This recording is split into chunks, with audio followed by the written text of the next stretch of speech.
Today's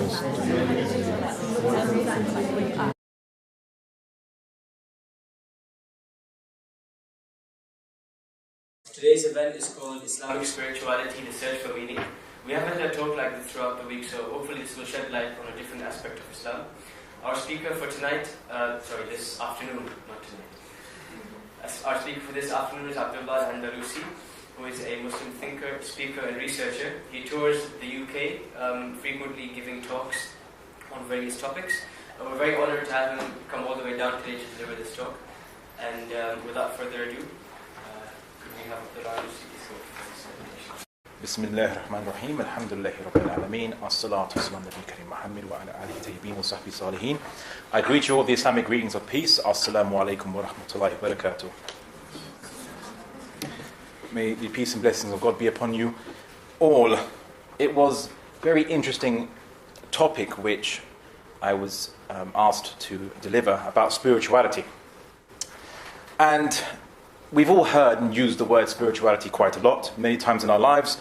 We generally use it to refer to actions that do not produce any particular material product or benefit, but are done seeking an intent normally outside the material world. Many of us are used to dividing the material world and spirituality from each other. And therefore the material world is this world, and the spiritual world is usually attributed to some other transcendent world. But if we put our assumptions aside, we must ask, what do we know about the material world and about this other world?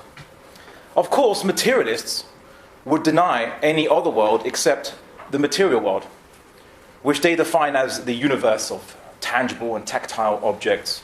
I say materialist and not atheist because someone can actually be an atheist and still believe in forms of spirituality. There are types of Buddhism which doesn't require you to believe in a God. Those who are not materialists believe that there is a spiritual world that exists somehow outside the universe or parallel to it, that transcends it, where human souls can reach for attaining some developed spiritual rank or capability, or that can be attained only when the human being dies. However, I would argue that both the materialists and the spiritualists are wrong, at least according to the Islamic concept of spirituality. And allow me to explain. So let's take the material universe that materialists are so fond of. They say that only material things exist, only tangible things, only tactile things, things you can touch, feel, and smell. However, there are quite a lot of other things in this universe which are not material, which no one would contest their existence.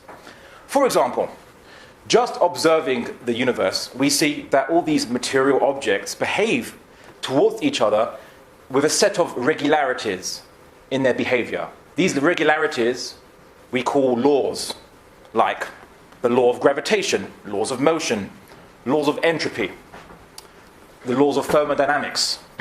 Why are they called laws? It's because every time we see these objects of which these laws describe behave to each other, they behave in this very consistent manner, and so we call these things laws. Of course, this consistency or laws in itself are not material. So how these who or what determined the behavior of these objects, obviously is a discussion we'll come to. But their behavior, their regularity, isn't a material thing. And of course, science is all about investigating the laws, how objects behave towards each other. But I would argue that the biggest and most significant immaterial phenomenon is consciousness. The very thing that materialists use to experience the material world they love so exclusively. The mind, knowledge, feeling, emotions, concepts of justice, equality, maths, poetry, and art are not material things. Included in knowledge is meaning. Meaning is not a material thing and doesn't exist materially. Sure, you can write a book using language which encodes meaning. However, all the material universe can see is ink on a piece of paper wrapped up by some leather, nothing more. There's a clock in this, there's a clock up here. If you look at that clock, if a materialist or the material universe, if it could ever look at things, was to look at that clock, all it would see is a device that moves and rotates twice per rotation of the sun or rather rotation of the Earth going about its axis. Nothing more. It is consciousness that gives that clock meaning, that gives those particular symbols a particular understood meaning. This also shows something very important, that something can be immaterial without being spiritual. No one says that their study of mathematics was a spiritual experience, unless you really, really love maths. But it's not, maths is not material. Maths just describes relationships between things. In fact, actually, I would dare say that mathematics, certainly more than the empirical sciences, attains definite and certain knowledge. Its theorems cannot be refuted because mathematics is definite. 2 + 2 = 4. You don't have to observe that to know it is true. And it will always be true. However, in the empirical world, we only have theories about the material objects, how they operate, and many of those theories are proven wrong over time after we observe the universe using improved equipment and so on and so forth. So I would say mathematics is actually produces much more definite knowledge than science does, or rather observation of the universe. Because your observation, how do you know for certain that what you are describing is an accurate depiction of the reality of that thing? And if anyone doubts that, I'll just give an example. If any scientist here in the audience would like to define to me energy, I would be interested to know what the definition of energy actually is. What it is. What actually is energy? If you have a definition, please give it to me. But we talk about it all the time. The whole world around us is surrounded by energy. We use that word so ubiquitously, and yet what is the definition of the word energy? Let's say, oh, energy is something that makes something do. No. That's what it does. What is it? Right? Don't know. And yet they speak so confidently about the observation of the material world, and yet they can't describe the most fundamental and most ubiquitous aspect of it, energy. You, sir? Define anything not in relation to the way it interacts with the world around it. Well, I would say that if I say, what is a human being composed of? We can describe it's made of cells. So what is energy? What is energy composed of? What is a cell? Okay, and then we can describe, using a diagram, what the cell is, what it looks like, and so on. We can actually have a description of, it's a membrane of some kind, and it has particular components in it. We can describe what it is. Yes, we can. That's the whole point. Like what is a house? No one says a house is only described by its capacity to give shelter. Right? A house has a particular description. So that's what we have, a definition of a description of something, so what it is, and we describe separately what it does. These are two different things. They're not the same. One and the same thing. I mean, most of the descriptions of the house you would give would be in relation to observations you make, not in relation to what the core essence of the house is. You don't define a house in terms of house stuff. Define it in terms of how it looks. Okay, so what does energy look like? Well, I mean, it depends. And what does it? Well, look, with a house.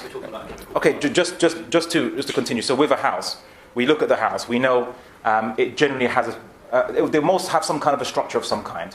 It could vary depending on the type of house. Maybe you live in a hobbit house or something, or you live in a standard British Industrial Revolution era house. It doesn't make a difference, but you can describe what it looks like or what it is in essence. So you could say it's something composed of bricks, it's something composed of some material matter which encloses a space. All right, you can make that description, but you don't just simply describe a house purely by what it does. However, I would even argue that even with energy, although we say that energy creates motion or creates movement amongst the smallest subatomic particles, but we don't know how it does that, and we don't even know fundamentally, as I said, what. Energy is really a concept we just created to describe some things that we see, but we don't actually see energy, and we don't actually know what energy actually is. It's actually a theory in of itself to describe motion. For example, people say kinetic energy changes to electrical energy, for example. And say, well, how does that look? Is there a particular energy corpuscle that changes from a kinetic type to electrical type? Well, that's the situation. It is a theory to explain the material world. But my point is, we do talk about actual packets of energy. Quanta of energy. But please tell me where you have seen in a microscope or electron microscope or any other way an energy particle of some kind and what it is. And that's my point. Yeah, you can talk about it. Just using the word quantum doesn't actually mean that. Oh, now we've explained it. It actually makes it much more complex, because now you're just moving it from one level to an even more smaller level, but we still don't know what it is. Well, we have a series of observations that work and only work because of how we understand energy.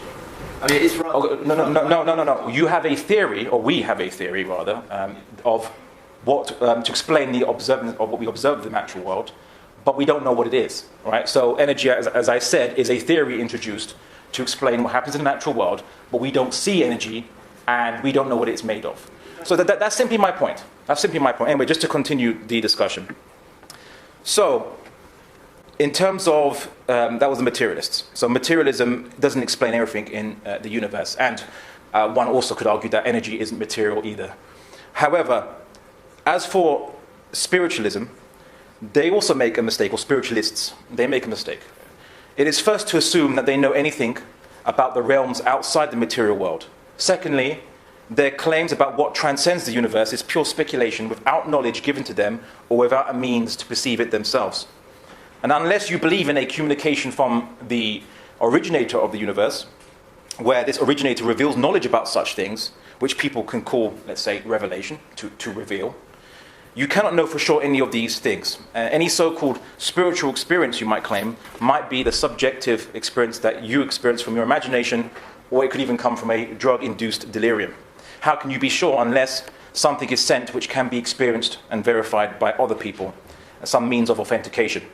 Now, as Muslims, we believe in the revelations of the Torah, the Injil, the New Testament Bible, as referred to by Christians, or parts of the New Testament Bible rather, the Quran, as well as many others that have come to humanity throughout humanity's existence, which we believe all were accompanied with authentications.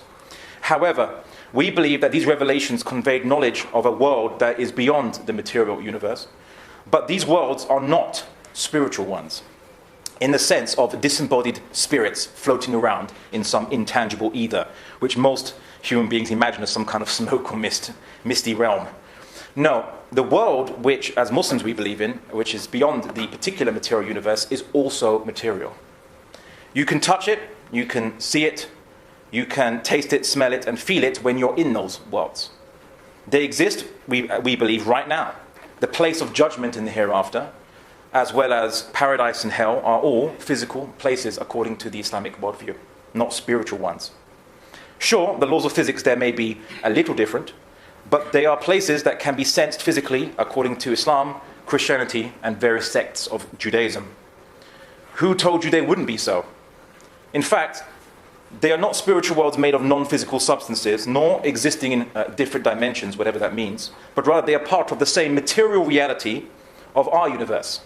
They just happen to be outside the particular bubble we live according to our worldview. They are physical places and a physical location inhabiting the same reality we do, and I think it's something that you should dwell on for a moment. So if these other places are not spiritual, where lies spirituality? Well, spirituality lies in meaning. And meaning lies in purpose, and not any purpose, but rather the purpose of creation itself, or the purpose of everything that exists. And for something that doesn't have a purpose, it does not have a meaning. So I think the ultimate question is, does anything in this universe have a purpose? Does it have any meaning? And if it does, then what is this meaning? Now, first and foremost, I want to go into something really basic. What is purpose? And therefore, what is meaning? Well, the purpose behind something is always its intent. It can only be described as its intent. So the purpose of this clock is the intent that the clock was built for, which was to measure time. That's its purpose, and therefore you know its intent. So, knowing that, we know the meaning of it, and we know that those particular symbols have a meaning related to its purpose, which is they indicate the time of day. So, we have to ask the question, does the universe have a meaning? And does our lives have a meaning? And does anything that exists have a meaning? And the only way you could answer that is if you find out if it had a purpose. And the only way you can answer that is if you know if it was intended or not. You have to understand or study or find out whether it was intended. You know, in language, I'll use that as an example, which is used for communication. The speaker invokes concepts within the mind of the listener. It is within this context that the use of words like, for example, cat, bucket, or car, have a purpose. The purpose of each word is to invoke a particular concept in your mind. This is the intended reason for the existence of these words. Therefore, these words have an intention behind their existence, and these words have a meaning. But if something could create itself, then it could define its own intention and therefore its own purpose. But because the act of creating oneself requires one to pre-exist first, to do so, it is rationally absurd. So the intention behind one's existence can only come from an external source, unless one has always pre-existed, and therefore you wouldn't have a purpose behind your existence. But since I'll take it that none of us here have pre-existed eternally, and we can know that rationally, which I'm going to go into, I would say that all of us here was made by something else. And the big question that everyone asks themselves, whether you are atheist or not atheist, is, why am I here? You can explain it through a bunch of material processes, or you can explain it through a bunch of material processes that was ultimately initiated by something that intended it, which is perhaps the theist perspective. But ultimately, we have to ask the first question, which is, how do we know anything actually even has a meaning or purpose in the first place? And to know that, we have to know whether the universe was intended, and to know that, we have to know what created or caused the universe. Now, usually in such discussions, I always infamously bring a rock, and not to throw at people, but rather I bring a rock and I ask the question. So I'm going to ask you to please imagine that this bottle is not a bottle and it is a rock. I should have asked the ISOC before coming. Now, if I was to ask anyone here, if you saw a rock, or there's actually rocks outside you can see, this one question is, how do you know any of these rocks that I saw outside coming here, or this, let's say, imaginary rock I have here, how do we know it was created? How do we know it had a start point? How do we know it wasn't an eternal, infinite object that was never created? Does anyone have any answers? How do you know that this is not an eternal rock? Well, it's an eternal bottle. Well, I could say bottle, but I know what people are going to say. They say, oh, that's a watchmaker argument. You're using a human-created object, and you're saying, how do you know we know that these human-created objects have been created by humans. However, I could counter that you might have seen bottles being created on TV in a factory. Most of you probably haven't gone to a bottle factory. Maybe some of you might have. But did you see this bottle, this particular bottle being created in a factory? Maybe this bottle is the eternal bottle of which all other bottles are based on. Humans discovered this bottle hundreds of thousands of years ago and said, this is a great concept. Let's imitate it and make every other bottle like in its image. How do we know that this particular bottle isn't infinite and eternal? You, sir. Well, strictly we don't. It would be most sensible to assume it isn't, because we have layers of explanations that work best on the basis that, like every other bottle we've observed, comes from the bottle-making process. But we don't know beyond 100% certainty. So you're not sure that this bottle is created? I'm reasonably confident as a human. You're reasonably confident, but you're not 100% sure this bottle couldn't be eternal. No. So there's a possibility. Are you saying there's a possibility this bottle is eternal? There's a possibility in the same way there are possibilities. So you're saying it's possible this bottle is eternal, the infinite bottle which created you, and or is eternal anyway? Yeah. It's strictly possible that bottle is eternal in the same way it's possible the world is flat, or that the sun is a mirage or something like this. It's not logically impossible, but it doesn't seem likely based on what we know. Well, firstly, there's a discussion. What do you define as likely? So you're saying that likelihood is just an assumption that because we've seen a whole bunch of other things in one way, that if we see the next iteration of that thing, it might follow what we've seen previously. Yeah, which is likelihood is just an assumption. But you're telling me you don't know for certain if this bottle is created or eternal. You are strictly speaking from a philosophical perspective. No. No, not from a philosophical perspective, from a common sense perspective. From common sense sometimes isn't so common. From a rational perspective. But no, from a common sense perspective, I would probably assume you're British because of how you speak, right? But it's possible that, Maybe I'm very good at accents. But this is the point. This is the point. Common sense isn't all that useful. Well, I try to say common sense. Just rationally, just using basic thought. How is it possible that we can know for certain whether this bottle was created or not? And you're saying you can't know for certain. But what we understand about the universe, everything we understand about bottle-making processes means that the likelihood of it coming from the bottle-making process is very, very, very high, so that we don't realistically consider the possibility that it's eternal. I'd be quite... That sounds absurd when you say it. Yeah, it does sound absurd, doesn't it? It's strange that. What I would say regarding the bottle is I know for certain that the bottle or a rock that I see outside. Okay, and this is why I prefer the rock rather than the bottle, because there are rocks beyond our telescope range that exists all over this universe, presumably. So, processes that we understand, not that humans. Yeah, there are rock-making processes for rocks we see on planet Earth. What about rocks that have fallen from the sky, fallen from space? Well, we have obviously used. How do we know? How do we know that they're not eternal rocks? These meteorites. Like I said, strictly we don't. And when we find a rock that doesn't conform to our expectations based on the theories we have about the way the rocks form, we then are presented with issues, and we have to say, well, this theory doesn't account for this. So we need to start talking about other ways that rocks can form and look for new ideas. Why do you? Okay, and here's the point now. Why would we need to look? So if we see a rock that doesn't look like any rock that we know, or doesn't look like it was formed by any process we know, why do we assume it was formed by a different process of which we will now investigate what it is? Why do we assume that? Why don't we just say, oh, there's a rock that has formed under conditions that we're not used to. Hey, maybe it's an eternal rock. Why don't we assume that? Well, we don't make any assumptions about what did happen. Well, if you're saying that if we meet a rock that has formed in using processes that no other rock seems to have formed under, or rather it looks different to any other rock we've seen, you said that the first thing we do is we try to find out we investigate the other processes that might possibly exist that create that rock, which comes with the presumption that the rock is created and not an eternal rock. Maybe this new, different kind of rock we encounter is new and different because it's an eternal rock. No one ever assumes that. No one reasonable would ever say that. Why is it? Because I will answer the point of how I know. Because quite simply, it is finite and limited. This bottle, I know it's not an eternal bottle. I'm going to help you out here with giving some certainty. As a scientist, how you determine No, it's something that happens before. See, science is just observation. You look through a telescope or a microscope or a petri dish, or just directly with your eyes. Science, don't be confused by the term, it quite literally is just observation. Nothing more. Recording of data requires language. The assumption of causality requires philosophy, pre-existing concepts. The assumption that the universe follows a regularity of its laws requires philosophy, not science. Right? Science. See, here's the thing, right? Science does assume things. If you study the philosophy of science, the belief that the universal laws are consistent across the universe is an assumption that science makes. But even that said, science, if you really want to break it down, science doesn't actually make any assumptions. It just observes. That's it. The making the theories part, that's human mind.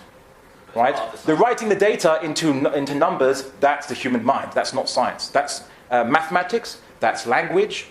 If we make an experiment and we modify that experiment slightly and it produces a different result and we record that, it's because we modified the experiment slightly that possibly was a factor while it created a different result, is the understanding of causality, which is a rational process in the mind to understand causality, not science. Science doesn't make any assumptions, yes, but it doesn't do anything else except observe. Quite literally, change the word science to observation, and that's it. That's pretty much what it is. The idea that science is some kind of ideology or some kind of anything more than just observation are 21st century fallacies and myths which we've kind of accrued onto it. And not to be confused with the scientific method, of which there's a method that was developed over time and it's arguably still being developed to this day, refined and so on, to improve the accuracy of observation. But let me return back to my first point, and we can save this for the Q&A, because we're going to stall this lecture. Q&A, come back with your contentions. So, my point is that I know for certain this bottle is created, and I know for certain that every particular rock that I will see, no matter how weird and strange and different to any other rock I might have seen, I know that it is created is because it is finite and limited. And so, what I mean by that is, this particular bottle is not twice as big as what it is. It's not half as big as what it is. It's got kind of a black label with some blue coloration. It's not an orange label with green coloration, for example. It is its particular color. So the question is, what defined this bottle to be only this particular size with its particular attributes of color? What defined that? So let's go through the possibilities, right? The bottle defined itself. The bottle chose to be this size with this coloration on it. Problem with that is, in essence, what you're saying is the bottle created itself, and that produces a contradiction because the bottle would have to exist first in order to do anything. And if it doesn't exist, how can it create itself? The second possibility is that the bottle literally just popped into existence just the way it is, which is absurd. And the third possibility is that something else made the bottle and defined it with the particular size and shape and coloration. This works with bottles. This rational process works with rocks, because intuitively, even if you don't understand that process, every human being knows when it sees something limited or finite that it was created by something. It was defined by something intuitively. And this is the basis of all human thought on causality. Deny that and you deny causality. You might as well throw causality out of the window. But there's no way you can deny it, because the only way you can deny it is by accepting an absurdity or a contradiction. The bottle made itself. Does that sound plausible? Or the bottle appeared from nothing. And before anyone mentions it, I know they're going to mention, there's a theory, and yes, this is a theory, as in a speculation, that there exists in a pure vacuum a kind of quantum foam or quantum sea, which all these different particles or quantum particles are hitting each other, and at some point they collide at some point and create matter. And people say, so that's what if things can pop into existence. I say, well, no, in that theory, you're actually saying the opposite. There is an existing quantum sea that exists, and then within that sea there are certain collisions or certain things happen, which then cause observable matter to pop into existence. But you're not saying it's from nothing, though. That's still not from nothing. You see, so do not be fooled by a lot of what's called scientific theories. These are basically just speculations. Including the concept of the multiverse, which I'll get to in a bit. So, if we know that this object was created because it is a finite limited object, and we know a rock is created because it's a finite limited object, and we know that I'm created because I'm a finite limited object, then we have to answer the question, ultimately, of all the finite limited objects that exist in the universe, what ultimately created all of them? Now, people might say, well, Abdullah, how do you know that the universe is an infinite, or the universe, how do you know it's a finite limited? Have you seen the entire universe? I say, well, you misunderstand. The universe, the definition of the word, really means everything that exists. That's pretty much what it means. The universe means everything that exists. So I'm not talking about the universe, which is the parts of everything that exists, which is infinite. I'm talking about only the finite parts of what exist. Ultimately, we have to explain where they came from. So, where did the finite part of the universe, let's just call it the universe for short, the universe, where did it come from? How was it made? Well, we don't know how. We have to hopefully investigate using certain materialist research processes, science, which I might add the Islamic civilization contributed to, like Ibn Haytham, but that's a different discussion. We on the how process, but that we know the universe had an origin point or a beginning is absolutely certain, because the universe is finite, it is limited, it has certain laws in it, and it has certain configuration. I don't know how big the universe is. I don't know all the laws of the universe. I don't need to. All I know is it's finite, limited. I don't need to know more than that, because either it's limited or it's not limited. It's finite or it's not finite. There's no third option. So then, the finite universe, what creates it? There are only two possibilities. Just two possibilities.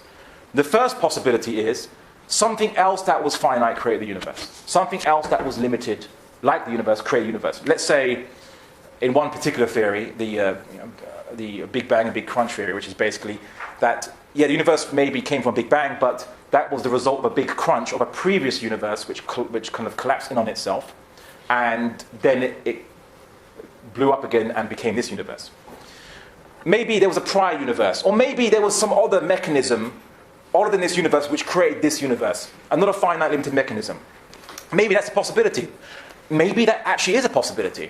We don't know how big the universe is, and if that did exist, there were other universes that made our universe, they too would actually be technically part of our universe too, because they are also in existence and they are finite and limited. But I digress. Some people say, well, how do we know there wasn't an infinite chain of pre-existing universes? So we had this universe was created by a previous dying universe, that was created by a previous dying universe, that was created by a previous dying universe, ad infinitum. Well, there's a rational problem with that argument. You would require an infinite chain of pre-existing universes, an infinite number of pre-existing universes, to be transversed before reaching this one. What do I mean by that is, in essence, it's like me saying, that before this lecture began, the ISOC came out and said, Abdullah's arriving, he'll be arriving in an infinite amount of time, so just wait. If it takes an infinite amount of time for me to arrive in this lecture, would I ever arrive? An infinite amount of time, I would never arrive. And if I said that you could only leave this lecture after an infinite amount of time has passed, as riveting as though the lecture might be, you would be very despondent, because that would mean that you would never leave the lecture. So if I had to tell you, or anyone told you, that for this universe to come into existence required an infinite chain of other universes or other things, all creating each other, leading up to this point, we would never reach this universe. And ultimately, the question's never answered. Another analogy I like to use is, a domino rally. If you put one domino here and you put one behind it, you put one behind it, and you say that domino can't move until the domino behind it hits it. And if I was to create an infinite chain of dominoes, would any of them ever fall down? Or perhaps another analogy I like to use is, there might be like a sandwich dispenser machine in the university. There probably is. Usually in most universities there are. So say I wanted to get a sandwich and it cost, let's say, £1. But I didn't have any money. So I asked this sister here for £1. And she didn't have any money. And she asked her friend. And her friend didn't have any money. And she asked her friend. And she didn't have any money. So on and so forth. If an infinite amount of people were asked, all that didn't have any money, would I ever get that £1 for the sandwich? Would I? No. It has to begin with one person saying, oh yes, I have £1, to start the chain going with that £1 being lent to each person eventually reaching me. There has to be someone that starts that process going, or gives it to me directly, whichever process. So ultimately, we call this infinite regress fallacy for short in philosophy. So infinite regress fallacy can't work, doesn't exist. You can't have an infinite chain of things.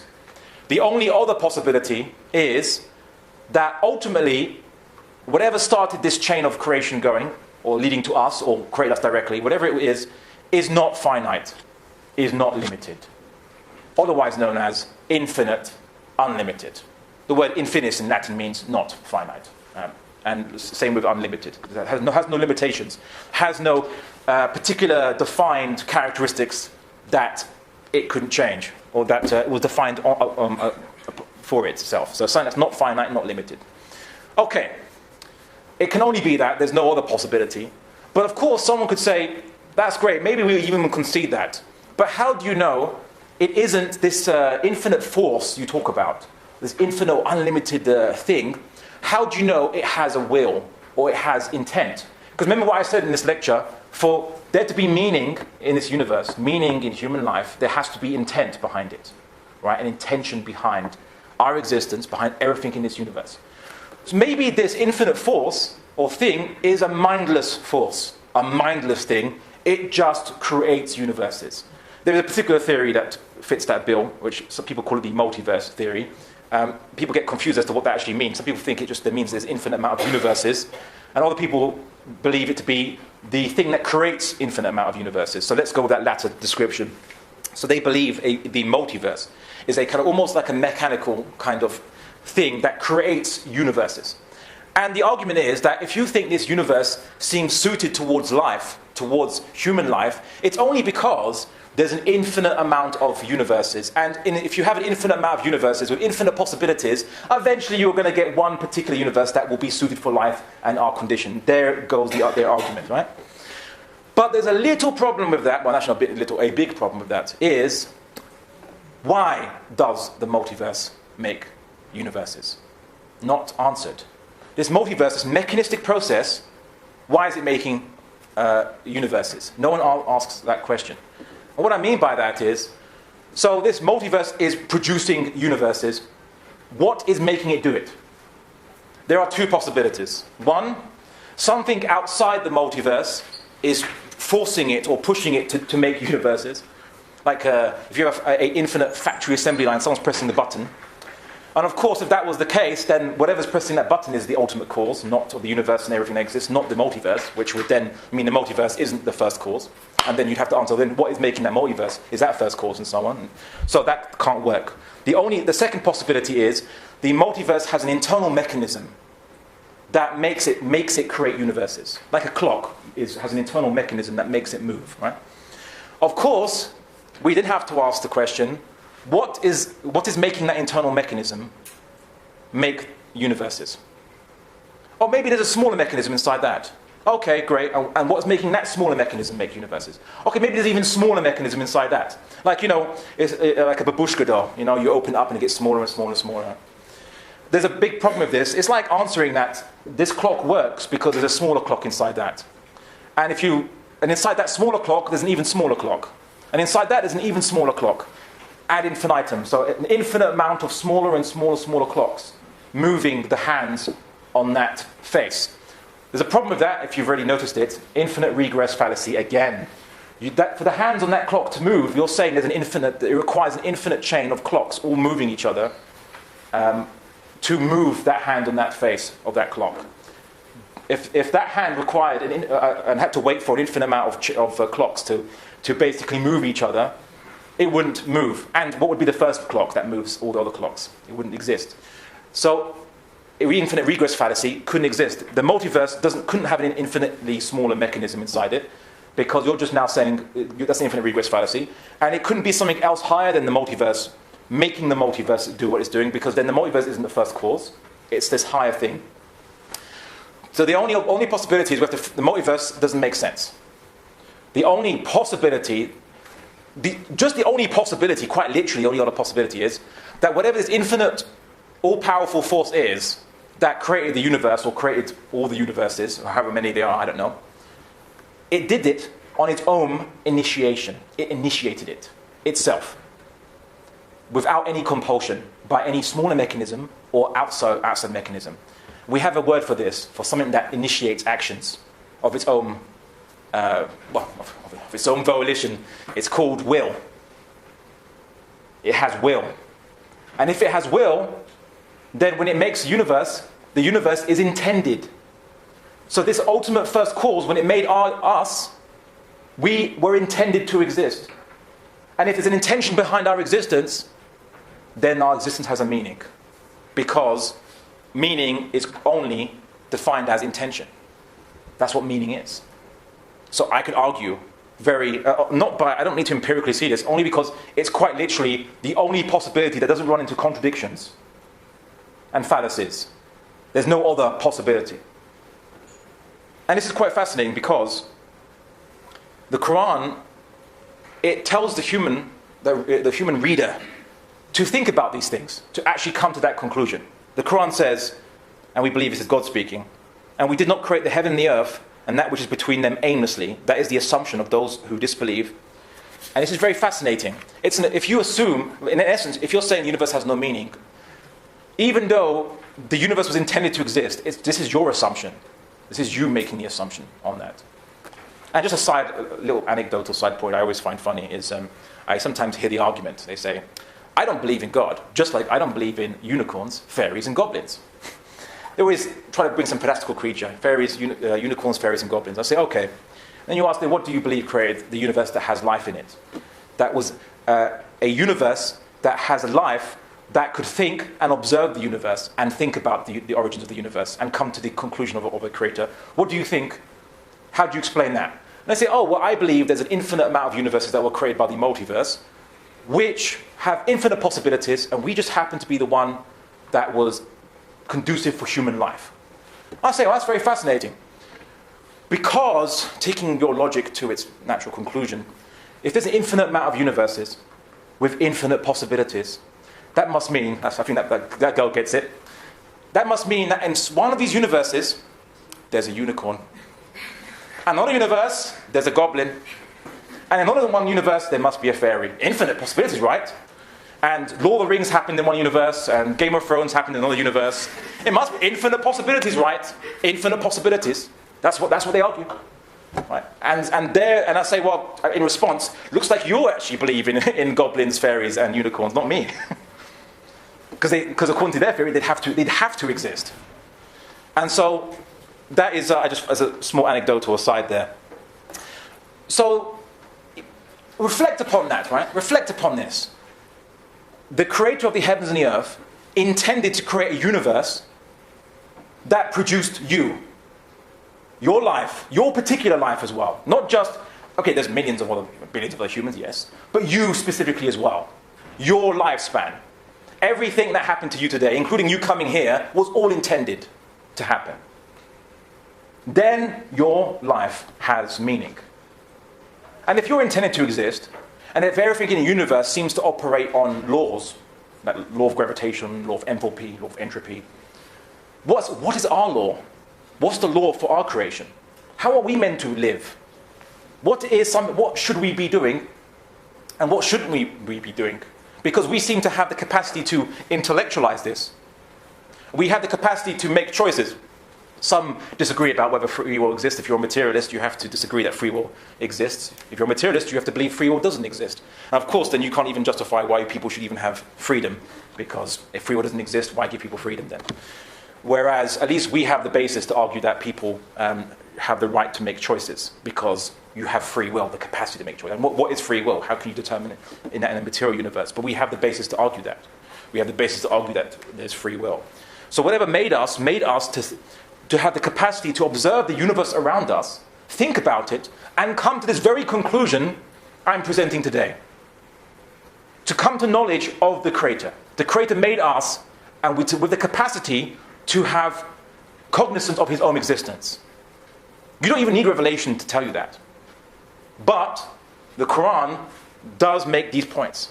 The Quran says, do they not think within themselves? God has created not the heavens and the earth, and all that is between them, except with truth, and for an appointed term. And indeed, many of mankind deny the meeting with their Lord.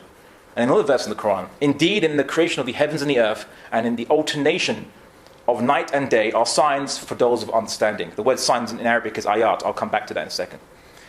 Who remember God while standing or sitting, or lying on their sides, and give thought to the creation of the heavens and the earth, saying, Our Lord, you did not create this aimlessly, exalted are you above such a thing. And this is the meaning that comes to our lives.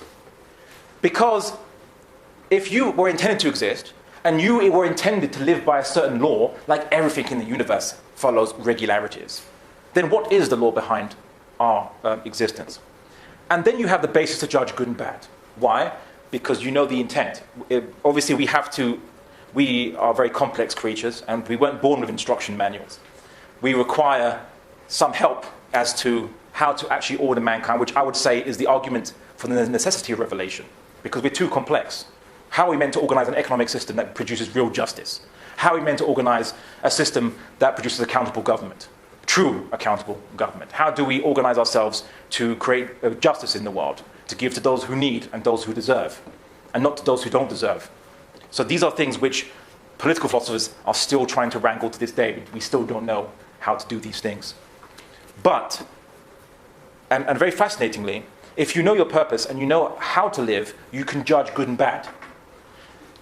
We know what a car is for. Generally speaking, a car is for transport, unless you buy one for demolition derby. But generally speaking, it's for transportation. So if a car's engine doesn't work and the car doesn't move, is it a good car or a bad car? Anyone? It's a bad car. Why is it a bad car? Because it doesn't fulfill its purpose. Exactly. Fulfilling your purpose is what determines good and bad. What other basis is there? I mean, even as Richard Dawkins said that, because he rejects this idea of obviously purpose behind the universe, he says that it doesn't exist. Good and bad doesn't really actually exist in reality. You could argue, as an atheist, he'd say it's a fiction that we produce. It doesn't actually good. There is no good, there is no bad. But because we have meaning, we have guidance, we can argue, arguably from our perspective, that there is good and bad in the universe based on whether you fulfill your purpose. And the fascinating thing is that all aspect of human life. See, the thing is this: if God intended you to exist, and He made you to have a lifespan, and He made you to need to find food and to have family and to relate to other human beings, all these things you're going to do in your life, these were intended. Everything about that, what you do, is intended. Surely your purpose in life isn't just once a week. You know, people say, yeah, I go to church once a week and that's my fulfillment. It's like, wait a second, is your purpose of life only once a week? Or is it a part-time purpose of life? If you have a purpose of life, wouldn't it not affect every aspect inform every aspect of your life? Encompass every aspect of your life? And this is what the Quran says. It says, it tells the reader to say, verily, my prayers, my sacrifice, my living and my dying are for God, the Lord of all that exists.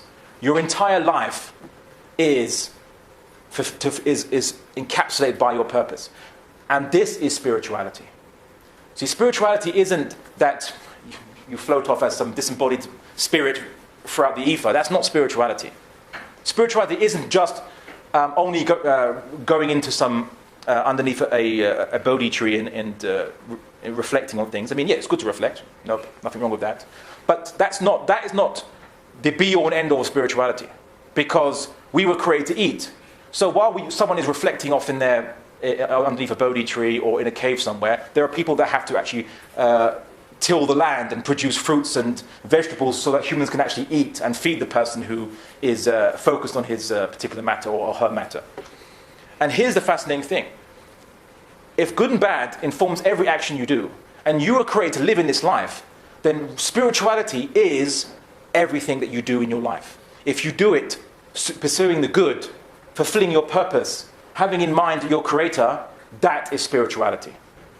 So being a good employee, that is spirituality. Being a good student, that is spirituality. Excelling in your field of study, that is spirituality. Being a good friend or good confidant to somebody, that is spirituality.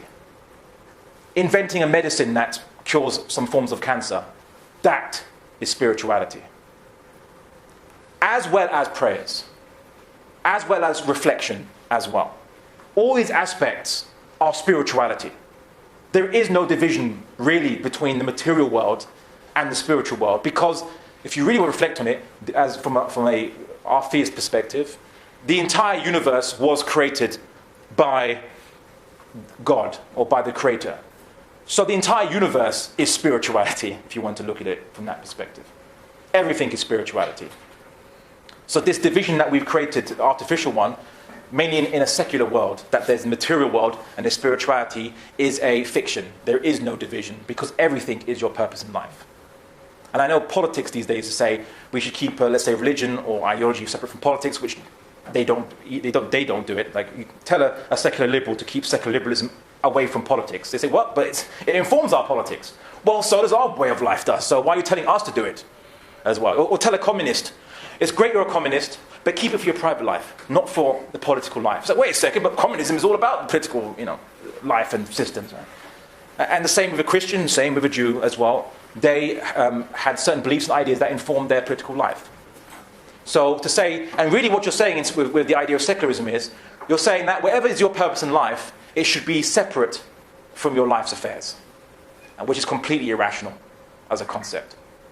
So spirituality, brothers and sisters and friends, is not detached from the material world. As Muslims, we don't seek spirituality away from the material world. We seek spirituality through the material world, because ultimately all these things come from the same origin. We believe the Creator. Thank you for listening.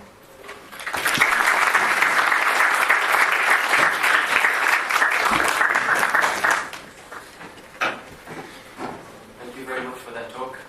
It's very interesting, fascinating talk. Now this is the time when we take questions and discussions. If you'd like, you can either just raise your hand and we'll pick up a random question from the audience, or you can SMS your question to the number on the screen, on the board over here, if you want to be anonymous. And we'll first gentleman over there. You spoke of spirituality in linkage with the good. My doubt is, could spirituality also be subject to a form of duality or neutrality? For instance, there's an electron, proton, and neutron, a positive, negative, and neutral. So, could spirituality... There are also positrons. And okay, but all right. There are so many, I do agree. But, so, could spirituality be of more forms than just the good that we see, or the positive that we see? That's my first question. Okay. And the second thing, when you spoke of spirituality... One at a time? Yeah, I'm sorry, yeah. One at a time? You want to ask him? It's a short one. Okay, go for it. The second question that I have is, when you spoke of spirituality again, could you speak a bit more about the law of attraction and what you think? Between positive and negative particles, or between humans? Not between humans. Yeah, between humans is what we see, but then I'm thinking about law of attraction in the sense where you project your thoughts towards something that you need, and that automatically happens, which is pretty much like praying for something, and that comes your way. Okay, I'll answer your points in reverse order. So, the law of attraction, well, I don't know if you call it a law, it's more of a, and this is just my opinion here, so no offense, I mean, and you're free to disagree with me. I don't believe that just because you covet something, it will happen to you. If that was the case, everybody would get what they want, because everyone covets. Right? So I don't think that is borne out by reality. But in response to your first point, is it possible to have a spirituality which is neutral or bad? Well, my point is this. If you are intended for something, so if a human being is intended to have some kind of, to do something, to achieve something within their capabilities, or to help achieve some daredevil tactics or something. It's all right. It's okay. Hope he doesn't come back in a red cape or something. He's quite anyway. So the issue of spirituality in neutral things or in, let's say, bad things, it wouldn't make any sense, because if you have an intent behind your existence and you don't fulfill that intent, then you're not doing an action for any higher reason or meaning. You're doing it with an intent within the material universe, purely for the intent within the material universe, which is not linked to good, to your intention behind you. So then it wouldn't have any spiritual basis to that at all whatsoever. Then you could argue it's a material basis, as in your intent is purely, let's say, selfish, self-centered, or material, and not a higher value beyond the base material intent. So so let's say, for example, someone can give food to somebody else, and do so because they believe it to be a good thing to do according to their particular perspective and worldview. And that might be a spiritual action. But someone could also hate someone else, and maybe that person's rich that they don't like, and they kill that person to take their money or take their wealth. That is not doing it for a spiritual reason, a reason that's linked to their purpose in life. It's linked to something outside their purpose in life, and would only reside in the material world. That's the action, the intent is only in the material world, not for anything higher. So in that sense, it's not spiritual and can't be spiritual. As for neutrality, I don't think there's anything really that you could argue is neutral and spiritual per se. Because even if you're just driving your car, which you might say is neutral action, it's always linked to something else. You're driving your car for what purpose? You're driving your car to university to study. You're driving your car to pick up your mum. You're driving your car just for relaxation, maybe, because you've had a stressful day. And of course, looking after yourself is something that you should do anyway. So anything you can do to de-stress yourself is a good thing, provided it's not drugs or anything like that, right? So it's always linked to something. So there's nothing that you can do that is not linked to spirituality, except bad things, or things that are against your purpose, against the intent behind your existence. That'd be my answer to your question. Any other questions or contentions from the audience as well? So don't just give me questions, but if anyone actually disagrees with me, and I'm sure there's lots, or some, please make your points. That gentleman over there. Yeah, because I think your definition of secularism, secularism is about stopping the majority religion from imposing its own ideas of spirituality on everyone, and it's not about atheists imposing their spirituality. So the gentleman, just to reiterate his question, he said that my definition of secularism is problematic because secularism is about not allowing a majority religion to impose its ideas on other people who might not share that religion, and it's not atheism. It's not secularism. Your last bit you said, yeah, secularism itself is not necessarily atheism, right? Okay. Well, first and foremost, whose definition of secularism? There are so many definitions of secularism. There's even a great book called Secularisms, which goes into this discussion of all different types of secularism. Some people interpret secularism as making government policy science-based, but not necessarily taking religion out of the question. Some people people generally think of Britain as a secular country, and yet the head of state is head of the church, or leader of the church in some way, and you have like bishops in the House of Lords, which are not elected per se.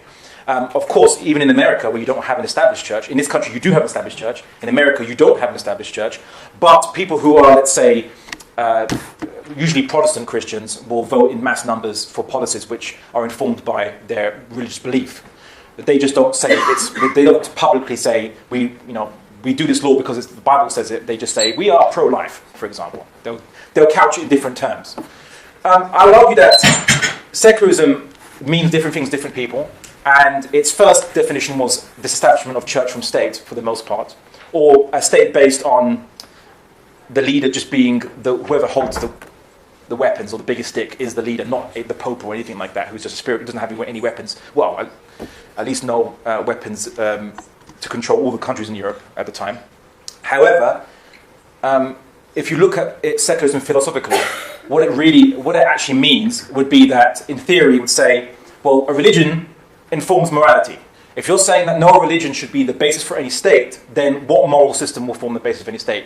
Now, usually the counter-argument from secular liberals is that, well, secular liberalism is, it's religion neutral, so that should be the right basis. But secular liberalism itself is a worldview, has a morality system, and it has a particular bias when it comes to judging right from wrong.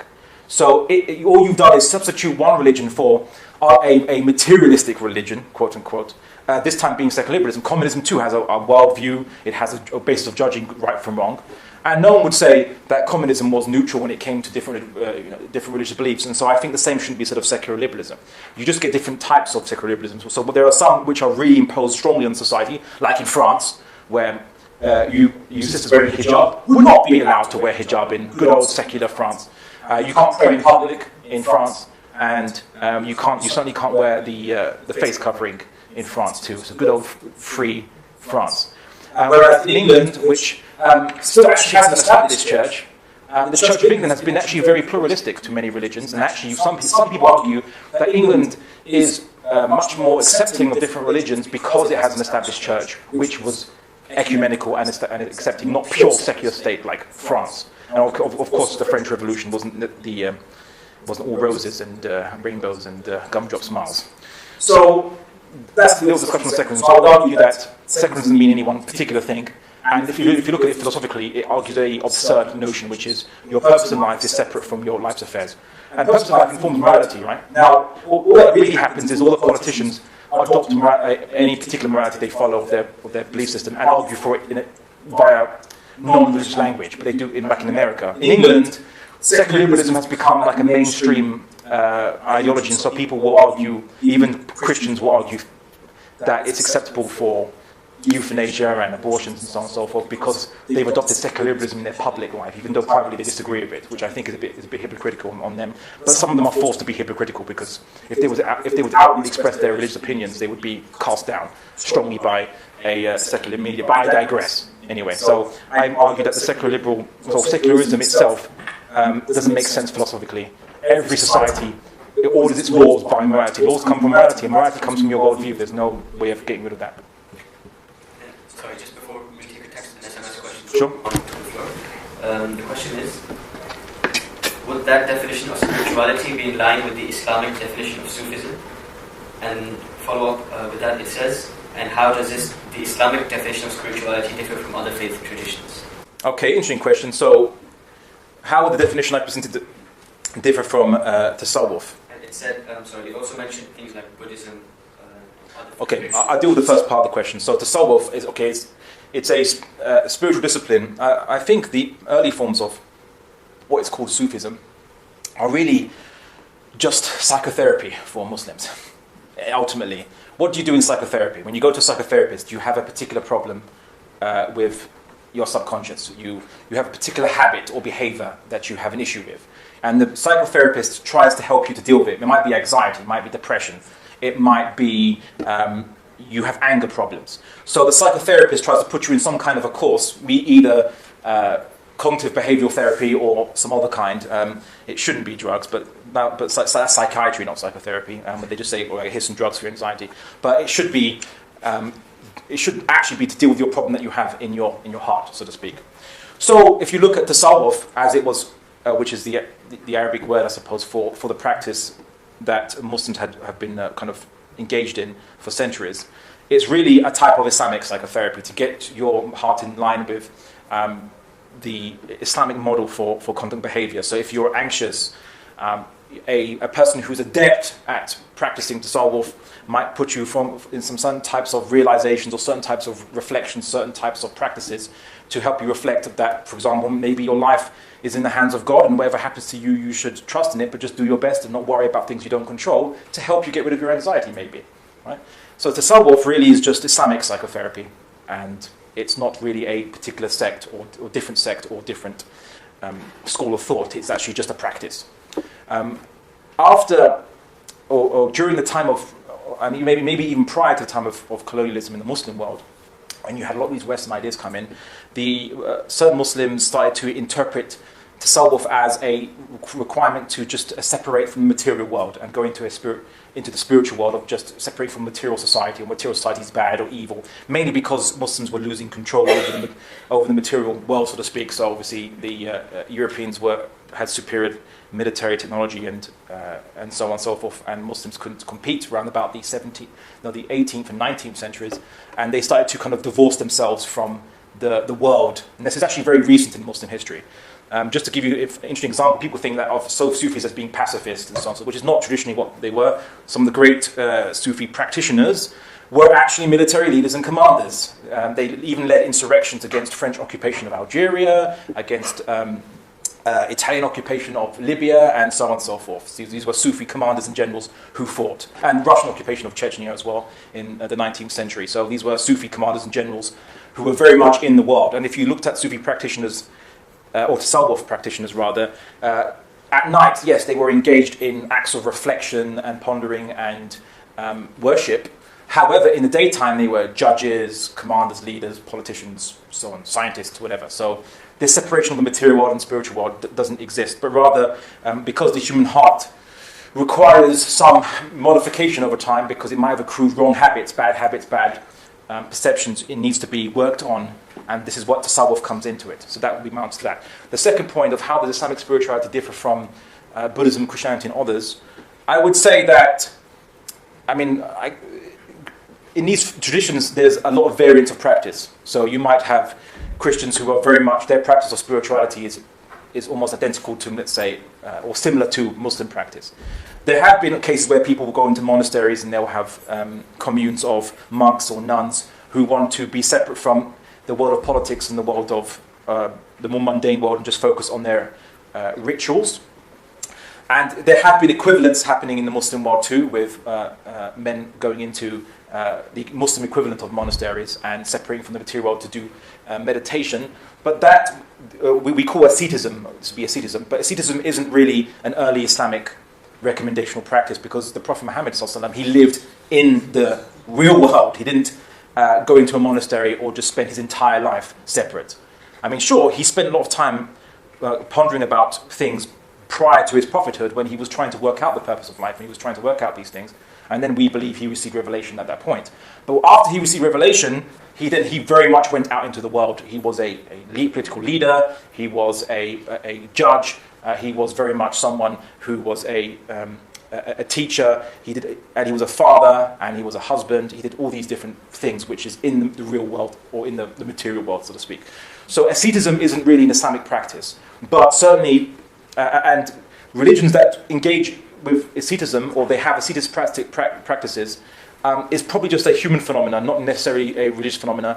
As for Buddhism, I think that obviously we don't believe that if someone who's trying to be engage in spirituality should, for example, abstain themselves from marriage, and likewise with those who are Muslims who are trying to attain knowledge in Islam. We don't have a clergy anyway.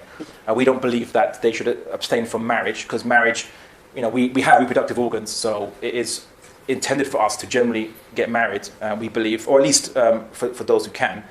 But there are people who choose that path individually because they find it most gratifying for themselves. And early Christianity did not necessarily encourage asceticism, but it became that way over time. It's a human phenomenon that just pops up in every human culture. But as Muslims, we don't believe that humans, to become more spiritual, you have to divorce yourself from the material world of which you were made into. You were born into the material world. So why do you think you should be separate from it during your life? You should actually be engaging with it until your life ends, and then that's your separation from the material world. There was a gentleman over there who had his hand up for you. Yeah.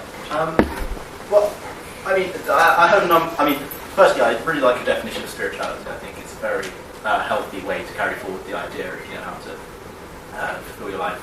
Aside from that, I have a number of contentions with some of the things you said. How much? You can take a limited number. Yeah. How much? Okay, I tell you what. Put two forward, and then we'll open up. And then if no no one else has any more points, we'll come back to, just to give time for others. But put two of your most contentious contentions. Well, I'll go for the, I think, more obvious one, but less problematic one. But I think you're slightly unfair on the idea of materialism, to argue that materialism entails no sort of meaning or no sort of understanding. Like, for example, when you draw the parallel with the book, you say you read the book, but that's just a material thing, and that's somehow evidence that there is something immaterial and spiritual to the universe, which isn't really true.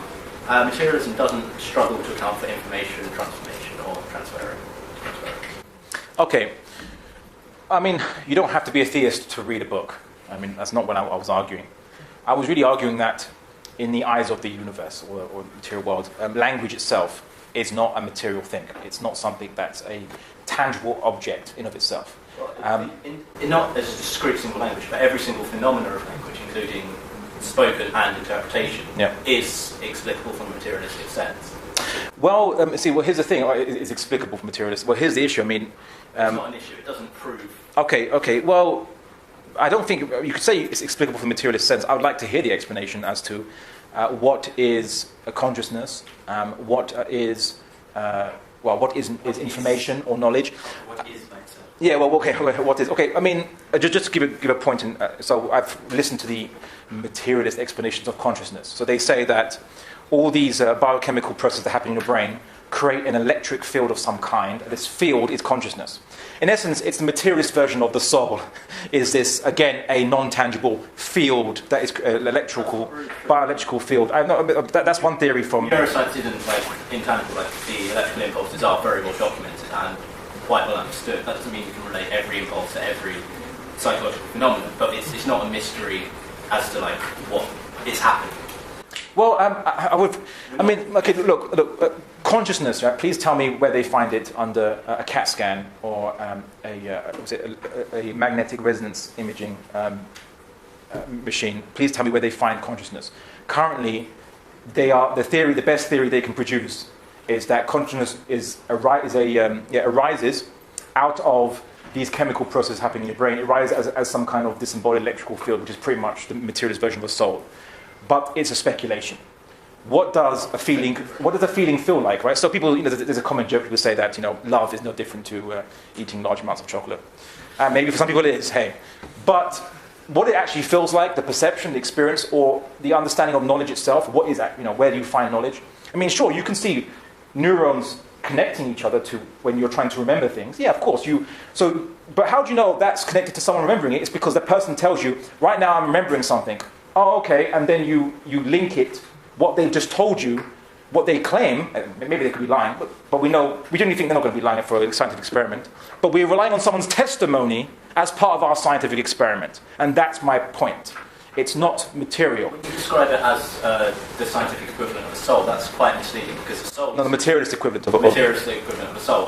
One asserts there is a soul, and therefore we have this abstract object that we can't really prove or observe or anything like this. Whereas from a scientific perspective, you're consistently linking it to observations, and you create theories that fall down if you can't find the evidence to substantiate them, or if you find evidence that directly contradicts them. So the idea of how neurons work, if we suddenly find consciousness arising in trees, in a discernible way, our theory of consciousness would completely change. What soul does. Well, the question is, how would you know that trees are even conscious? You have to rely on them to tell it to you, much like you have to rely on a person who's... If you're CAT scanning or MRIing an individual and they tell you, right now I'm remembering something nice, and then you measure what's happening in their mind and you link it to what they've said on their testimony. But you don't... Okay, my point is... That's not relevant. But my point is this, and I try to tell people so that they don't get confused with scientific jargon. What's really happening when the scientists are saying that we know how memory works, because we know that if someone's remembering something, neurons will be forming new connections. We know this because someone in an experiment said, right now I'm remembering something, and they would tell the subject, please remember something at this point in time while we scan your brain. And then they say, well, because we told him to do this, and we see that this thing is happening in his brain at the same time, these two things must be connected. That's what they do in a scientific experiment. But they can't see knowledge. But they can't see knowledge in an MRI. They can't see consciousness in an MRI. And really, all the discussions of what is consciousness are speculations, not based on any evidence, including free will. They're not non-evidence based. They are based on explaining the evidence for yourself. Okay. Do you know what speculation is? Speculation is just thinking about it. It's literally a thought. Not necessarily. If I see the sun come up and it looks round, and I say the sun is a disc, right? The sun must be a disc. And I say, why do you say that, Abdullah? Well, it's based on the evidence that the sun is round. So I've used an observation, I've taken an observation, and I now make a speculation based on observation to explain the observation, right? What you described is quite literally no different. No, it's not. All right? No. It's not. When you look at It's always. Let me finish. We all observe different things in this universe. Where we all differ is how we explain them, the theories, and scientists differ as to how they explain things, right? So, for example, is light a particle or photon, or is it a wave? What is the exact nature of the electron? Because we see superposition exhibited by the electron, and now it's like, what is it now? It's very confusing. So we come up with theories to explain things that we see, but let's not confuse the theory for something that's proven. Okay, and that's the point. Most theories, when they first are formulated, are speculations as to. Let me bring an explanation that explains that situation. Yeah? Theories that persist in science are theories that you create a hypothesis to then test your theory, and then you make observations that work. The theories that persist in science are theories that are not falsified. But the problem is that there are theories how can we falsify them, right? So, for example, let's say someone says that inside a black hole there is infinite density, right? Speculation. We don't know. I mean, that's not based on speculation. That's based on very specific readings. I mean, I don't know what's inside. And okay, well, exactly. Or I think it's based on particular readings of particular electromagnetic, No. It's they take. I mean, look, they take limited observation of the universe. It's the equivalent of me saying, there's this famous, actually classical Islamic discourse on the matter. You put people into a room, and you put an elephant in the room, and the lights are all turned off, and everyone grabs a different part of the elephant, and they start describing what's there. So, it's a tree in this room, and someone says it's a rope because they're feeling the trouble. The rope. Trouble wouldn't necessarily feel like a rope, but anyway, right? So, based on their limited observation, they're coming up with theories as to what is actually in the room. But only if someone who turned the light on and could see the entire thing from all angles would know truly what it is. So, considering, and here's my point, is that science is just observation, and considering that we don't have omnipresence nor omniscience, so we can't see the entire universe as it is from every angle.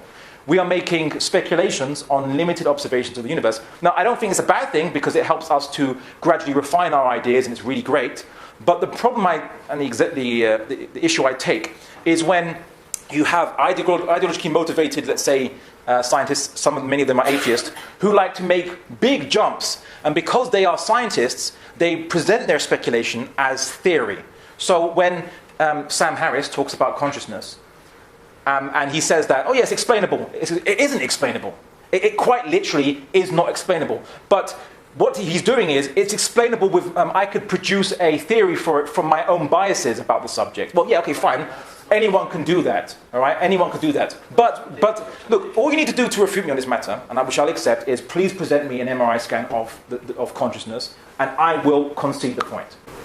I mean, this is the issue. You're asking for consciousness to be represented in a way that we don't understand consciousness. It's like the whole energy thing. Well, it's not a contentious any evidence for consciousness beyond testimony. Any evidence for it beyond testimony. As a neuroscientist, I can speak. I don't know, not on behalf of the whole field. We don't have a theory for consciousness. We have theories for sorry, just 1 second. What do you study at university? Just curiosity. This is irrelevant. Okay. Look. The reason why I ask is if you're making sweeping statements about fields of study at the university, and if someone who said that they studied at university makes a point, as Sister has said about neuroscience. Now, obviously, you guys haven't studied the latest discussions on neuroscience, or most of you, unless you're all neuroscience students, maybe you are.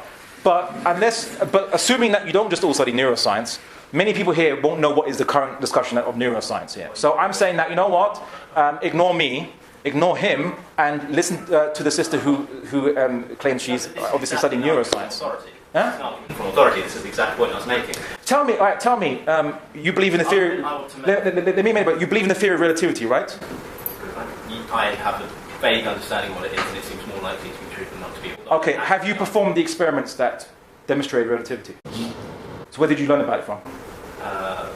Well, I mean, I don't know much about it. Where did you learn about it from, though? Well, I don't know much about it, so my lecturers at some point. So someone from authority then told it to you and you believed it?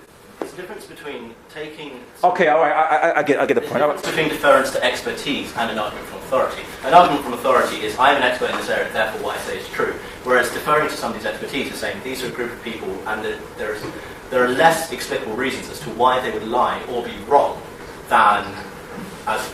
That's a variation argument from authority, still. It's not really.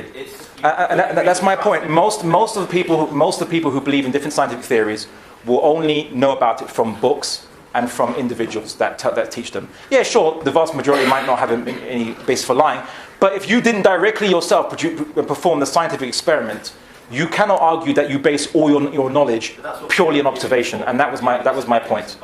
But that being said, and I don't want to derail this discussion, we can have a great discussion as to whether language or whether knowledge or consciousness is material or not, but it doesn't detract from the main point of my presentation, which is that the only possibility that exists for the origin of everything that is finite and limited is an unlimited, infinite creator that willed it to come into existence.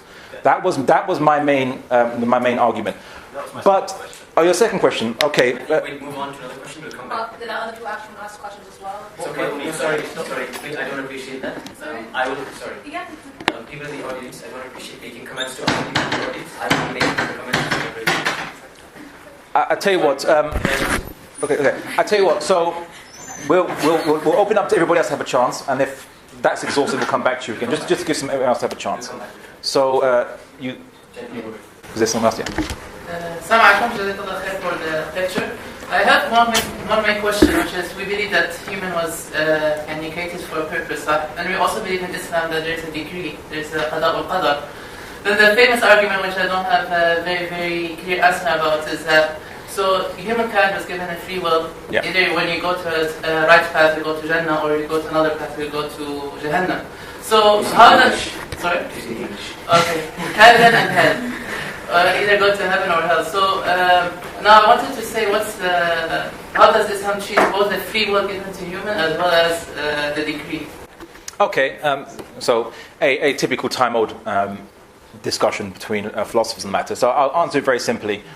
That might be a bit bold to say that actually. No, I'll answer generally kind of plainly, which is everything that exists, we believe, is created by the Creator, and because it didn't create itself, it would have to be always maintained by the Creator. Because if we didn't control our own existence, how can we maintain our existence? I mean, you don't have control over living forever, for example, and so there will be outside processes which, hopefully not for a long time yet, but which will eventually, or internal processes, which will cease to function, and that will be the end of your duration. So the universe itself didn't come into existence by itself, didn't create itself, and likewise, we believe is maintained always by the same Creator that created it in the first place. So everything that happens is maintained and intended by God. So how does that fit with the idea that we have free will? Well, it's very simply, I would say that God quite literally facilitates our free will. It's like, I use this analogy, but it's just an analogy. It doesn't actually fit it well, but so any of you play a computer game or just anything on the computer, you'll see that the electricity and the processor of the computer facilitates the actions which are happening in the computer, even if you're inside a virtual world. But all the events which happen are facilitated by the processor, and the processor accepting your request to move something here with your mouse or your keyboard. And obviously the processor has to accept that request for you to be allowed to do whatever you want to do. Right? But it's not a perfect analogy because obviously the computer doesn't control your choice. However, if you imagine that we are all kind of almost like computer sprites in the program, in the matrix, then everything is facilitated by, let's just say, a processor, using my analogy. Anyway, I'll throw that analogy away for now. So in terms of the issue of the Creator of the universe, everything that happens is by His will and can only happen by His permission. Now, we believe that God's knowledge is not limited or finite, as in God is not finite, limited, full stop. So He knows exactly what decision you would make in any situation, and what decision and how you would act in any situation. So in any situation you're in, He brings about your choice, and so the choice is yours. But because He's not limited, He doesn't have to wait to see, okay, well, what this person would do, I don't know what this person would do, so I'll see what they do. That would mean that God is limited. But if God is unlimited, then he knows exactly what you would freely choose, and he facilitates you to make that choice. So the choice is still yours, but you depend on God to bring it about, because ultimately your whole existence depends on God. Does that make sense? Yes, it makes sense, but like there's one major part, right? Sure. For example, when Allah subhanahu wa ta'ala says, yeah, I'm going to say in English. Don't die. Okay, it's okay. When he says you don't choose who you're going to guide on, or that particular sense. So basically, so basically, you're free to choose which path to take, but at the same time, it has been decreed if you get what I'm saying. Okay, well, let me give you a verse from English Proverbs, which is, you can take a horse to water, but you can't make it drink.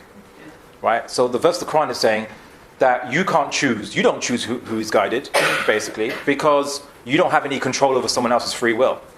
And likewise, if someone is to be guided, it's on their own merits. So are they really sincere to the truth or not? There's a verse which says just to paraphrase the verse, it says that God misguides those who are unjust, basically. So someone who's unjust and does bad things and is not basically a sincere person, God misguides them, right? So what it means is he keeps them away from the truth because, or rather, because they are an unjust, insincere person, and they've made those kind of choices, they will not be guided, basically. They will not be given and shown the pathway to the truth and so on, because they've been an unjust and they wouldn't accept it anyway, right? So this is basically the case. So you're all responsible for your choices, but you don't control everything in the universe.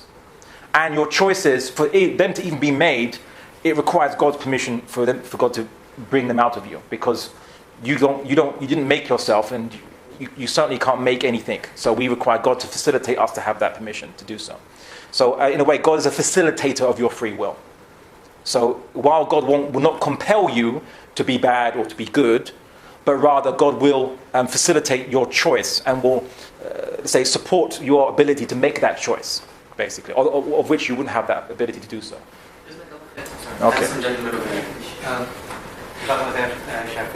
want to know, I understand what you said about how that the universe was created, and I understand the previous kind of thing, how the universe was created, that there must have been created. My question is, why was creation created in the first place? So why was creation created in the first place? Why were we all created?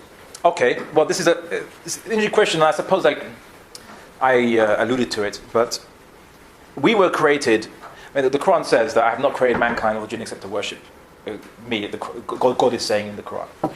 So we are here to worship Him. But what does that mean? What does worship mean? And the only definition you can really understand by worship, which is used in Arabic, the word worship, na'bud, means basically to follow, to make God the intent of our actions. And I think it's clear, it's borne out by reality itself. Everything in this universe, as I said, follows a law. And my point was, what is our law? And so I can make God the intent of my actions, but what does that look like? So I want to do something for God, but what does God want me to do for Him? So God wants me to feed the poor. God wants me to help those in need. God wants me to stand up for justice. And that's how I do actions. And I do those actions intending it for God. And that's where the spirituality comes into it. But why would God want to create us in the first place? Well, see, no, but see, here's the thing, right? You see, this is actually us anthropomorphizing God unintentionally. But it's a good question to ask. But I'm saying that people are stuck with that because we unintentionally make an assumption. And so, don't worry, humans make unintentional assumptions all the time. It's nothing wrong, per se, as long as we realize them. Right? The unintentional assumption is that God does things because He needs things. Right? So, but God doesn't need food or sustenance. The Quran says that. The Quran says that it doesn't even hurt God in the slightest if mankind was to turn away from Him. It wouldn't hurt God in the slightest. We do it in essence, what we're doing actually benefits our own selves, not Him. He is not benefited by it. But if you want to ask why would God do something, He does things because that's His will. Because He's the first cause. You're asking me what would cause the first cause to do something. But that posits that there's something before Him, or that motivates Him, like He has instincts, like animals do, or He feels lonely, or He feels, or He wants a companionship, or He wants food, or He feels hunger. These things, an infinite, unlimited thing, what a creator wouldn't need these things at all whatsoever. So when God wills things, and rationally we conclude that's the only possibility anyway. We can rationally conclude that's the only possibility. That he wills things purely out of his own volition, purely because he initiates it. But, and he wills things in a particular measure. So he says, God says in the Quran, he measured things out in truth, that things are to achieve a certain objective in this reality. So things are to achieve a certain intent. But as to what motivates God to do these things is a meaningless question, considering that if he's the first cause, there's nothing prior to the first cause. You see? Whereas we as creatures depend on other motivating factors to push us, like instincts, like desires, like feelings. We require those things to push us to do stuff. But God is not in requirement of anything and doesn't have any instincts that push him. So that's what it's like saying, can I imagine infinity? I can't imagine it. Can I imagine an absolute first cause? I can't fully imagine it. But rationally I can comprehend it, but I can't imagine it or really encapsulate it because I'm a finite creature. I don't know what infinity, can't count it, doesn't know what it looks like. I can't understand what an infinite or unlimited thing would look like because I'm a finite, limited creature. It's like going to a calculator and doing 1 divided by 0. I don't care how powerful your calculator is, right? Your calculator every calculator will show error. It can't do that calculation. But there's no conviction in the concept. God can just will things because he wills things. But he's not human like us to require a prerequisite, if that's what you're asking for.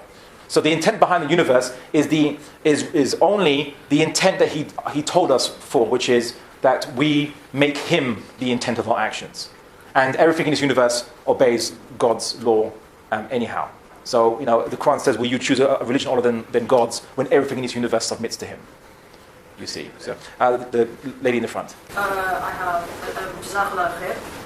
I have 2 questions. Okay, she said thank you. Okay. I have 2 questions. Is that okay? Yeah. Go ahead. Okay. First question. There's a verse in the Quran, I don't really know it word for word, but it says something along the lines of, those whose hearts are closed up, they'll never seek a way to God. And I often get confused by that, isn't Islam meant to be fair? And what isn't, don't people have free will? Is it really true that God closes certain hearts up? And if it's true, how can that be explained alongside free will? And also my other question is, there are some people who argue that nowadays the word kafir is a slur because it's been used to persecute religious minorities in the Middle East, like Christians and Arab Jews as well, basically Muslim extremists, and also in the past when they'd be persecuted, that word is basically used as well as a device towards them. So there are many Arab Christians who kind of don't like the word because of the history, the violent history of it from their part, and so they say therefore this word should be avoided. But at the same time it's mentioned in the Quran. So from a Muslim perspective, how can we deal with them? Okay. So I'll answer the first question first, and then I'm going to give you a second one. So the first one is, there are descriptions in the Quran that refer to people's hearts being closed. In other cases, it refers to people who believe little. And it refers to people who've made the assumption, and it is an assumption, that God couldn't possibly exist. And that there's only material explanations for the universe. Not looking at anybody. No, okay. But we don't know. I mean, even atheists or people who are accused of being atheists actually could be a type of agnostic. So it's not always the case. But people who can make assumptions, and if they make that assumption, why do they make that assumption? There could be a whole host of psychological reasons. Not that they're insane, but just that they find the idea of being accountable a great big burden. Especially in secular liberal societies where the belief of the autonomy of the individual or the sovereignty of the individual doesn't tolerate that there is anything else beyond the individual that should compel the individual to do stuff, basically. Right? So the idea of God, which God then becomes viewed as a unwanted interloper, like he's interfering in your life.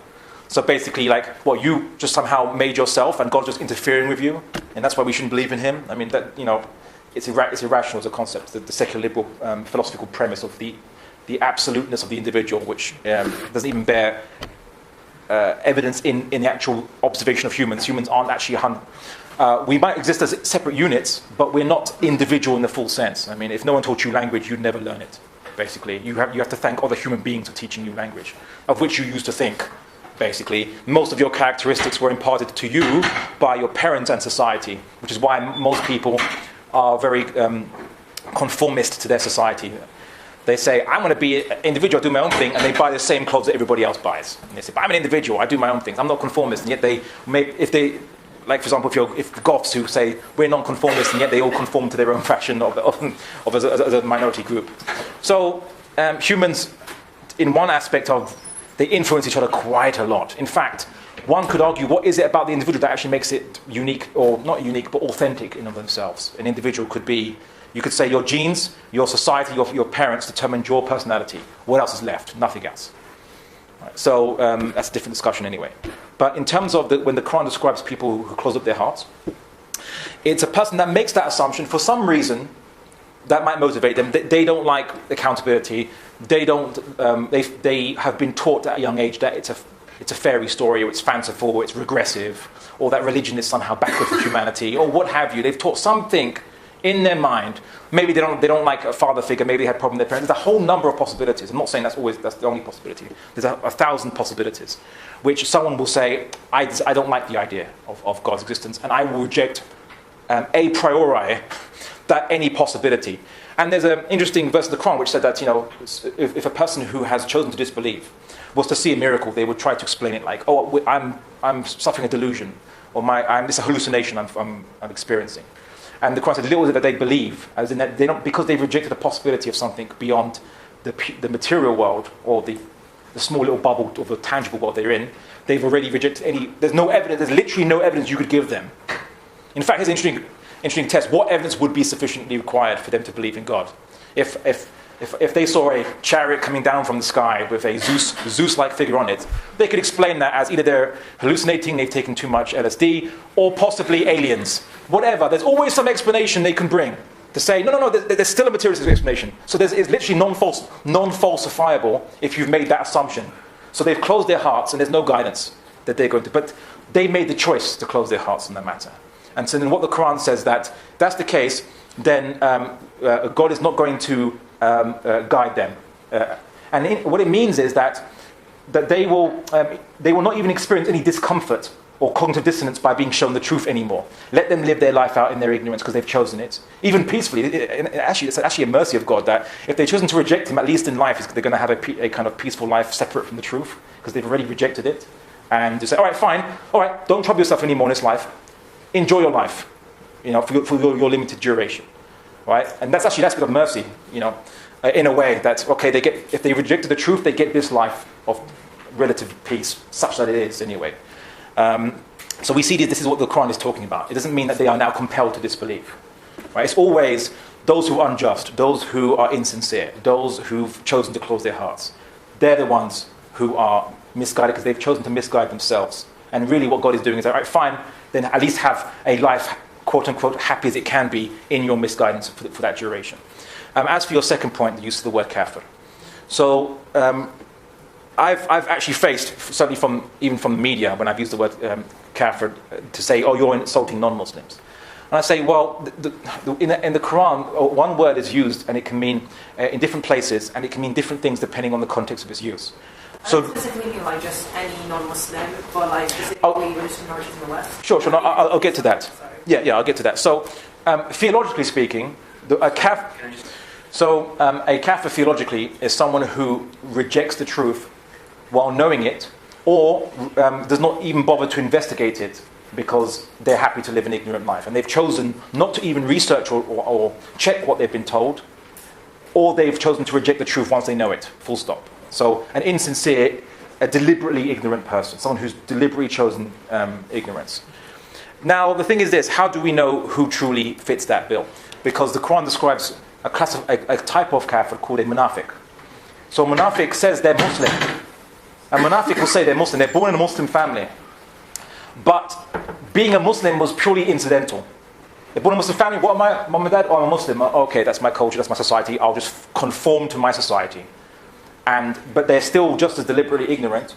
And when they are really tested with truth, of doing the right thing or doing something which is not beneficial for them individually, they will pick the selfish motive as opposed to the truthful motive. And that's their test, you understand, in this life. So ultimately, God alone truly knows who the real followers submitters to Him are. and who are the real rejectors. Because there are people in their judgment who come to God and say, God, if I had known the truth, I would have followed it. Right? And they might be tested on their judgment, or they might be tested only on what good they knew, what little limited knowledge they did know. They'll be tested on, did you follow what you did know was right and wrong? Did you follow your conscience and what you did know? It could be a guy from the Amazon rainforest who never encountered religion at all, or, a whole number of things, right? So ultimately, God is not unjust. So just because you say you're Muslim doesn't mean that you are necessarily saved, because did you really pick your religion? Will you really follow the truth? All right? The second point is, if anyone can, there are people who will come in their judgment not saying they were Muslim in this life, and sincerely telling to God, if I knew the truth, really I would have followed it. So they're not really kafir. So ultimately, God truly knows who the real kafir is and who the real follower or sincere or mukhlis person, the person who has its sincerity in their hearts. As for the other uses of the word kafir in the Quran, it's not necessarily derogatory, but it is, for example, just to explain that we believe that prophets came to every nation. We believe that in many nations the truth was corrupted. So the people, at some point, their ancestors might have rejected the truth. They did kufr. Kufr means to reject. It just means to literally literally it means to cover. Actually, in Arabic, it means just to cover something up. So a person might be from the people whose ancestors rejected the truth, but that particular person might be a sincere person, and not a true kafir. But sometimes the Quran uses it in a legal sense to mean someone from a people whose ancestors rejected the truth at some point. But it doesn't mean that on the Day of Judgment that particular person is actually a rejecter of the truth. And this is clear in Arabic language, but if you make a direct translation, people assume it's a pejorative term in all its uses. And sometimes it literally just means a non-Muslim. But a non-Muslim could end up on the Day of Judgment being saved, whereas a person who called himself a Muslim, on the Day of Judgment ended up being punished because they weren't sincere. And yet the person who was not a Muslim was sincere during their life. So that's why we have the word munafiq in Arabic, also mentioned in the Quran. A person who says, yeah, I'm Muslim, but in their heart, they're just a kafir who was born in a Muslim society, if that makes any sense. And there are people who are mukhlis, we have an Arabic word for them, they're called the hunafa or hanif. Right? Someone who's not a Muslim, who says they're not a Muslim, doesn't say they're Muslim, doesn't obviously pray or do any of those things.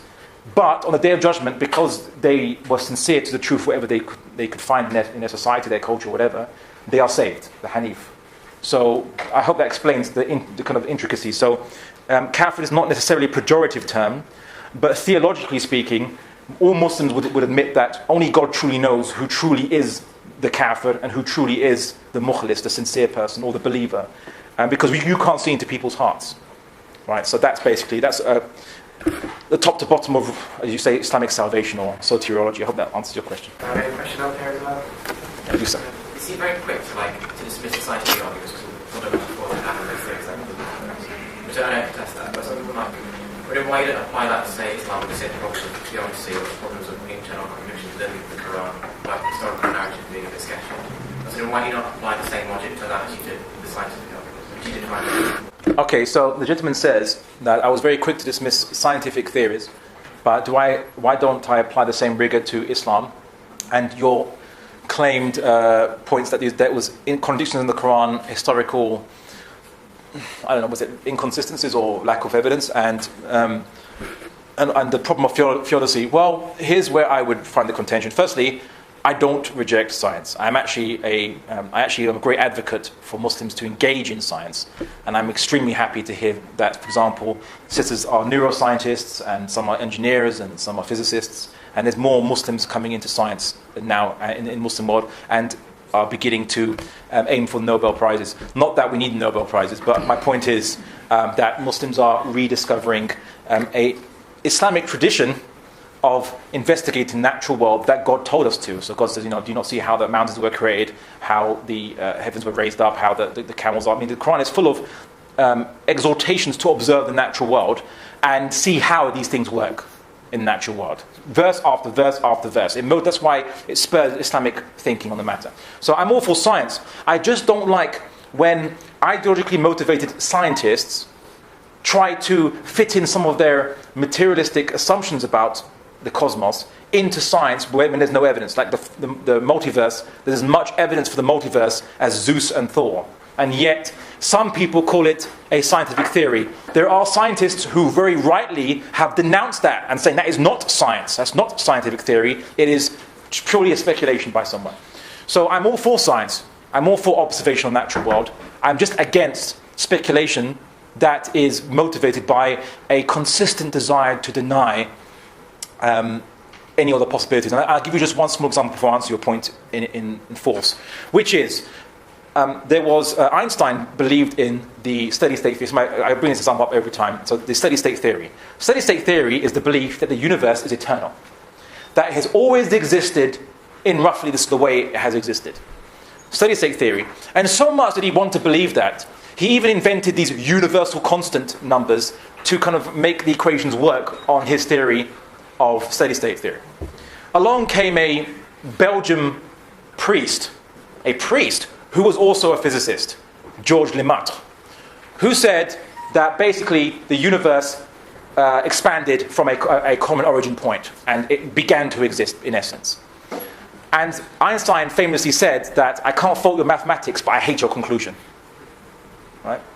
With telescopes and getting better and satellites and so on, so obviously we now see much more clearly the redshift and other evidences to show that the universe is expanding. Every galaxy is moving away from us, every single one. So therefore, the universe is expanding. It must have a common origin point. Now everyone accepts the idea of the Big Bang. You know, the Big Bang, that actual line, the Big Bang theory, was actually a pejorative word invented by an atheist scientist to say, what is this theory these people are coming up with, Big Bang? It was actually meant to be a pejorative, but it stuck. It's now, everyone calls it the Big Bang theory. So the Big Bang theory is not just a comedy series and so on, it's actually, it was originally a pejorative used by atheists against those who believed that the universe had a start point, a beginning point. So there you see how, in that particular case, evidence defeated an atheist who made a materialist assumption of the eternality of the universe, which rationally wouldn't make sense anyway. So rationality would predict that that wouldn't make sense and wasn't true. And then the evidence came along to refute that theory, and the Big Bang theory is now mostly accepted by most scientists. Back then, the majority of scientists accepted the steady-state theory. Right? So just because the majority of scientists believe something doesn't mean it's true per se. And for the vast majority of human history, the vast majority of scientists, in fact almost all scientists up until the modern age, even up until maybe the 18th century, if not later, were God-believing scientists. Catholics, Jews, Muslims. The first universities, scientific universities in the West were built by, universities anyway, were built by the Catholic Church. Right? They weren't against scientific development, but I digress. As to your points that you mentioned regarding the issue of theodicy, the issue of you saying the issues of historicity of the Quran, and the issues of internal contradictions, we can have a different discussion on this, but I challenge each and every one of those claims as being false. We have very good historicity of the Quran. Just even recently, there was the Mingana manuscripts discovered in a collection in Birmingham. Not that they were unearthed in Birmingham, where they carbon dated them to basically within the lifetime of the Prophet Muhammad sallallahu alaihi wasallam. Yeah, right. I recently debated Tom Holland on this, not necessarily on that particular issue, but he's the guy who likes to say, well, carbon dating, it could be, it could be from the range of the carbon dating which was before the Prophet's lifetime. And before that, he was arguing that either Prophet Muhammad didn't exist or the Quran was invented after the time of the Prophet's lifetime. So Tom Holland wants the Quran to exist any time except the Prophet's lifetime, basically, right? That is, I would argue in my belief, an ideological bias by Tom Holland. Okay? Whereas we have great evidence. There's not even multiple sects of Islam that believe in different Qurans. We had early splits in different sects of Islam, no different versions of the Quran. Our historicity is second to none, I would say, in terms of a manuscript from that age. And so mass tested, it wasn't just like the Christians where they had to go through 300 years without a government, and then they gathered their scriptures up where they could, and there was no central authority except the Roman emperor. From day one, we had an Islamic system of government that was implementing the Quran, and so had to basically have it there, have it implemented. So we didn't have to wait 300-400 years before a Quran was compiled, and so on. Because there was different teaching, but it was right to what? There was no different teachings. Please tell me where there are different versions of the Quran anywhere, and I will concede your point. It was making war at the start, and then it was compiled. Well, no. We have a lot of actual texts from, some people say from around the time of Uthman, the third caliph of Islam, and companion of the Prophet Muhammad, as well as the recent Mingan find. Please tell me where there are any variants of the Quran, this text, or some different inserted sentences, or different paragraphs missing, like you have with the Bible. We don't have that problem, so I would contend that. As for the issue, Traditions at the start. Sorry? It was all the same narrative all the way. It wasn't like a different tradition before it came into a unified force. Yeah, I would say it was consistent from the start, yes. That's why we don't have different sects. We had splits from the Sunni, Shia, and a group called the Khawarij, splits at the very earliest times in Islam, and they do not have a different Quran to the mainstream, say, Sunni group. Yeah, different color covers, maybe, and so on, yeah. So, but anyway, as for theodicy, which is the problem of evil, I think I even dealt with that during this lecture. But if you want, we can discuss that further. But I would contend we don't have any problem with theodicy. We don't have any internal contradictions in the Quran. But that would require a separate lecture, or if you wish, a debate. And I have debated these very precise topics with different individuals, and I'm more than happy to do it again if anyone from any particular group or society wants to invite someone to debate on this topic. I'm more than happy to. But my point is, I contend that those three issues don't exist within... Sorry? Sorry, we can discuss this another time. Okay, there is no problem of theodicy for Muslims and for Islam and from the Islamic viewpoint and cosmology. That was my point. Right? It might be a problem for certain Christian sects, perhaps, yes, but it's not a problem for us. We don't have a Sorry, we'll answer that. Sorry. I was just going to add on to that point. I think what I was trying to say at the time, I think this is why I understand that after the revelation of the Prophet and after he passed away, when Islam was being spread throughout the land, people started coming back saying different versions of the Quran. But then I think that's when they had to make sure that... No. It was basically, there was a concern that Persians who were becoming Muslim, Arabic isn't their first language. They would have problems trying to basically memorize the Quran, and they were worried about corruptions arising in it. So to prevent possible future corruptions from non-Arabic speakers becoming Muslim and starting to memorize the Quran, which Arabic isn't their first language, and you have to ensure consistent teaching, they standardized a written form. Arabic language wasn't standardized at that point. There was no standardization of the written form of Arabic. You could spell a word in different ways. The same word could be spelled in different ways. So with the Uthmanic compilation, the compilation of Uthman, a friend and companion of the Prophet Muhammad, they decided to standardize the Arabic language and then write the Qurans in the standard form of Arabic. You see, that's what happened. But there was no issues with, there was never any allegations of different versions. There was concerns that because many Muslims memorized the Quran, or memorizers, those who'd memorized the entire Quran, hundreds of them, all consistent with each other, memorization is consistent, they were worried that they would die in battle casualties in certain battles. And so it was time to actually put it down in a written form, actual written form. But Uthman's compilation demanded not only finding people's oral memories and going around and finding what they actually understand of it, but actually finding backed up written forms of it too. So for every verse that was going to be written in this compiled form, they had to find a large number of people orally speaking, that understood it and memorized it in that form, and they tried to find also written forms of it too to back it up. So Zayd bin Thabit, who was the compiler, he himself had memorized the entire Quran, went out to try to find written forms of the Quran, because the Arabic language was not standardized at that time. Uthman standardized the Arabic language, and then the Quran was standardized because Arabic language was standardized. So that's what happened. Take the last question on the gentleman on the left. Sure, you have the final question. Make a good one. Or contention. We've got 10 minutes left. So I have a slight issue with the way you talk about the approach to, say, a materialism or approach to a lack of theism. You often talk about assumptions, like, for example, if I observe the universe and I don't come to the conclusion that there are supernatural forces governing the universe, I'm then making an assumption that there are none. Now, my issue with this is that if you apply a scientific or very strict philosophical method to how you evaluate the universe, then we don't really run into many of the problems that you've asserted exist. So, in fact, you require more explanatory power to put weight on the experience of one man who asserts that he, was directly communed with by God or an angel. I mean, this is a very unlikely claim. It will require a lot of evidence, whereas we don't really struggle. If we look at the universe and we say, well, all I observe are these processes, there's no need to say, anything else is going on. Okay. It's not a big issue. And the other issue I have is that when you relate that to, I'm not quite sure how you got to the step that we must have an infinite imbuer of the universe, and I certainly don't think that you made a particularly good job of asserting that thing needs to have a will, because we certainly look at naturalistic processes that happen without being caused that we can understand, in a way that we can understand without them having will. Example? Nuclear decay. We don't have any mechanistic idea of why radioactive decay occurs, but we know that it does, and we, on some level, could say it's uncaused. Okay. But we wouldn't say it wills it. Okay. So the second argument you mentioned, I'll do the first one A afterwards. misrepresentation Okay. of naturalism and a... Okay. Let me go there. So the second argument you say is that there are many things we observe in the natural universe which are uncaused, and so why do we feel the universe needs to be caused? I say, but I would call that, people say God of the gaps argument. I would say atheism of the gaps argument.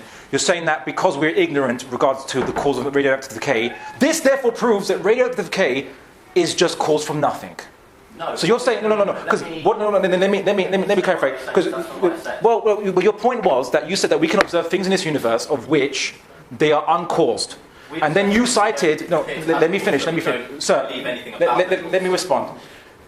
Well, you say we don't know anything about the cause. Well, then why are you citing the example? So if you're saying that radioactive decay is something where we don't know the cause, and you say that somehow can be used as evidence against the argument which says that every finite thing requires a cause, doesn't follow, because if you then I don't know why you cite that example. That example would have no relevance to your whole argument or counter argument, because what you're saying basically is that radioactive decay, humans are currently ignorant over the cause of it. So then why you bring that example? Because there are many things we're ignorant over, so I don't know why you want to bring something that we're ignorant over as any kind of argument for anything other than our ignorance. What I said, As for it isn't necessarily a case of will. We don't see a mechanistic cause for this to happen, but we don't come to the conclusion. We wouldn't describe a nucleus as willing. Okay, all right. So let me. Okay. So your argument is because we see a process, all right, which happens. We don't know why. We don't assume that radioactive decay happens because of will, right? But here's the thing. I didn't say, look at this object called God, and why does God do something? Or why does the multiverse or whatever this infinite thing does something? I didn't say that.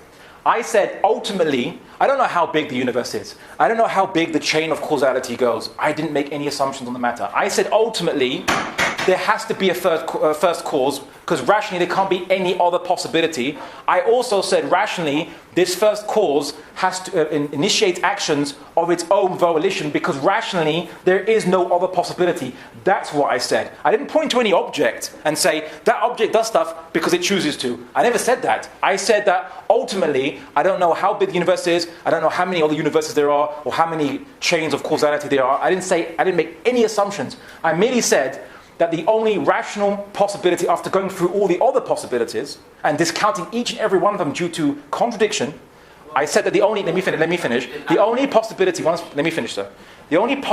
that remains is something that is infinite and begins things to exist of its own volition. Nothing else would make any sense and would avoid contradiction or would avoid self-contradiction. That was my point, right? That was the only issue I made. So it was a rational argument on the ultimate cause. Now, as for the first point, which you mentioned, you say that. Can I just come back to that point? No. Let me deal with that, and then you can come back to my points, right? So the first argument you made was that that I somehow attribute supernatural reasons behind phenomena in the universe. I never said that. I never said that at all. The things that happen in this universe, as the Quran tells us, look at how these things happen. The Quran tells us to look at how things happen, how the rain comes, how the mountains form, how the skies are there. It tells us to look at the how. So we don't, as a Muslim, say that there are supernatural reasons for the processes that happen. We just talked about causality, the ultimate cause of everything that's finite limited that exists. That is all. And it doesn't require great explanatory power as a Muslim, because anyone can come to the conclusion that God exists without being a Muslim. You don't have to be a Muslim to conclude that God exists, or this creator, this infinite, unlimited creator that creates by volition exists. You don't have to be a Muslim. You don't have to be a Muslim to conclude that our existence was intended. You don't have to be a Muslim to conclude that our ability to have consciousness and to think about this very concept we're having and to come to the conclusion of the existence of the creator was intended too. You don't have to be a Muslim. Which is why in Islam we believe that in history, people who are called Hunafa, those who came to this conclusion purely through thinking about it themselves, including a lot of Greek philosophers, of which we study, who came to the idea of first cause without idea or without any revelation coming to them. So that was my point, and I think you misrepresented that point, because I accept. But here's the point. Here's the issue. If you deny a first cause, if you deny this first cause has volition, then you create a problem that requires greater explanatory power. So either you're saying that the universe will pop out from nothing is much more absurd and requires much more explanation than believing in a first cause. Or to explain that we somehow exist in a universe that was conducive to life. Why does this universe exist that allowed us to have life will require such an absurd explanation, such as the multiverse, of which there's a force that makes infinite universes, one of them which has unicorns, fairies, and goblins in it. That is much more. That is the counter argument. That is the only counter argument to the anthropomorphic principle, which is the issue that this. Well, logically, I can explain why that's incorrect. Well, I've just spent a lecture explaining why it's incorrect too, so I would agree with you that it's incorrect. But sir, you have to concede that you're not the only atheist in the world, or I'm assuming you're atheist, maybe you're not, you're agnostic. But you're not the only atheist or agnostic in the world. There are others who say they are atheist agnostic, and there are these others. Amongst these others, there are those of great number who posit their argument as a counter to the first cause. So, considering that you're not the representative of atheists or agnostics, unless they vote for you, I don't know. But there are others who say it, and I have to mention it because it has to be refuted as an absurd point. The only alternative argument. Let me finish, sir. Let me finish. Now I'll let you come back. I will let you come back, but let me finish. The only other argument that some atheists posit, except the multiverse, is, well, I didn't see the beginning of the universe. I don't know who created it. That's it. I will not have any beliefs at all beyond just the universe exists. That's it. Ask no further questions. Right? It's there. We accept it. That's it. That's the only alternative point, and that is not even providing any explanatory power. That's just not having any explanation, full stop. You see? Because there is no other explanation other than an absurdity or one that makes rational sense. The third option is just not even saying, we ask no further questions. There's nothing before the universe, we just ask no further questions, the end. That's the only third option. You don't know what happened, you can't prove what happened because no one knows. They're not saying we don't want to talk about it, they're just saying you can't know. You can't have COVID, you can't. We say, well, I did not say, I mentioned before very clearly, I didn't say that this universe, I know how it came about. Maybe this universe was made by a previously dying universe, right? I made no assumptions. Maybe there's a chain of causality billions of universes long. I don't know. I made no assumptions. I merely said, ultimately, at the end of all this, there was a first cause, because there's no other rational possibility. That's all I said. I make no assumptions in my points, but I merely said that there's no other possibility ultimately than a first cause somewhere. Let's talk about that question.